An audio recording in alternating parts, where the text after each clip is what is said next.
Vous savez que quant à la nature des personnes qui peuvent arriver à nos travaux, il y a des badges. Des badges de collaborateurs ordinaires. Et puis au-dessus, il y a des badges de collaborateurs de commission et des collaborateurs de vice-président qui donnent plus accès à autre chose. Puis au-dessus, il y a les badges des collaborateurs du président, et bien c'est bien normal, qui peuvent accéder à un maximum de choses.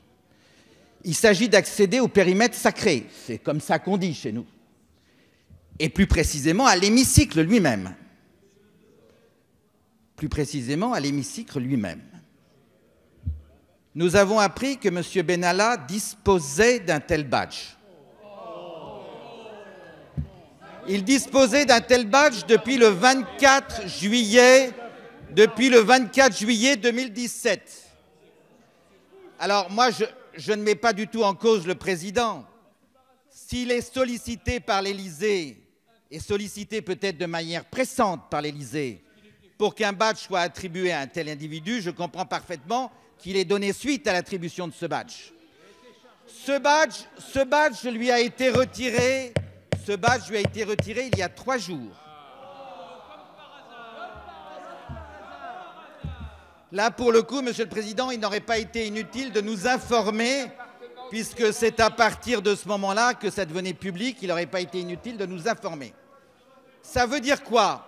Jusqu'à présent, M. Benalla ne disposait pas de fonction politique. Or, mes chers collègues, ceux qui disposent d'un tel badge font de la politique, puisqu'ils accèdent à l'hémicycle. Ils ne font pas de la sécurité, ils font de la politique. Ce sont des badges de niveau le plus élevé qu'on puisse accéder. Donc, Monsieur le Président, moi je souhaite savoir qui a demandé un tel badge. Quelle est l'autorité élyséenne qui a demandé un tel badge? Deuxièmement, Monsieur le Président, je souhaite savoir pourquoi on a demandé un tel badge.